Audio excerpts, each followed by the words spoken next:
माध्यमातून आपण प्रधानमंत्री आवास योजनेअंतर्गत घरांची संख्या घेतली आहे। नंतर मुख्य रस्त्याला जोडणारे पक्के रस्ते घेतलेत, बस स्थानक घेतले, गावपाड्याअंतर्गत जिथे रस्ते बाकी ते अंतर्गत रस्ते घेतले, जलशक्ती मंत्रालय अंतर्गत अनुसूचित जमातीच्या कुटुंबांना नळ जोडणी। आता 100% जल जीवन मिशनची योजना आपली गावात झाली आहे। प्रत्येकाला घरोघरी नळ आहे, नळाला पाणी येतंय ना। नंतर ऊर्जा मंत्रालयात अनुसूचित जमातीच्या कुटुंबांना वीज जोडणी, म्हणजे प्रत्येकाला वीज जोडणी या आराखड्यातून मिळणार आहे। नंतर शाळा अंगणवाड्या आहेत त्यांना वीज जोडणी मिळेल।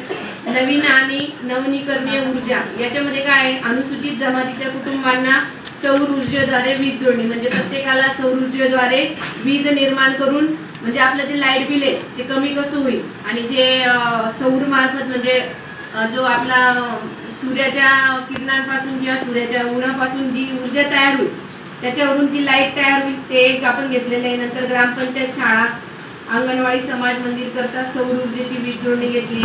आरोग्य कुटुंब कल्याण अंतर्गत राष्ट्रीय आरोग्य अभियान अंतर्गत मोबाईल युनिटद्वारे आरोग्य सेवा कशी आपल्या गावापर्यंत पोहोचवेल। नंतर आयुष्यमान भारत अंतर्गत प्रत्येकाने कार्ड काढले, ज्यांनी काढलेले नाही तो आपण कॅम्प लावणार आहे तेव्हा काढून घ्या।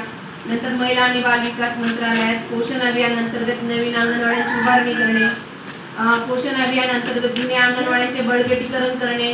नंतर त्याचप्रमाणे कुपोषित महिला आहेत, कुपोषित बालक आहेत, कुपोषित बालकांचं कुपोषण कसं कमी होईल त्याबाबत आराखड्यात तरतूद केली आहे। शालेय शिक्षण साक्षरता विभाग अनुसूचित जमातीच्या वस्तीमध्ये नवीन शाळा म्हणजे इमारत बांधणे, प्राथमिक शाळांमध्ये काय अपूर्ण सुविधा असतील त्या सुविधांची उपलब्धता करणे।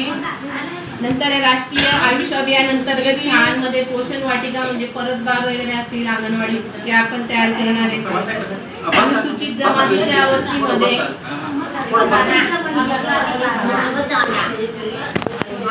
जमातीच्या वस्तीमध्ये दूरसंचार जोडणी म्हणजे नेटवर्क नसेल मोबाईलचं जास्तीत जास्त नेटवर्क कसं होईल त्याप्रमाणे आपण त्या याची सुविधा करणार आहे। कोणत्या नेटवर्कचं आता समजा आयडिया जिओ कुठला आहे त्याची आपण जोडणी आराखड्यामध्ये करणार आहे।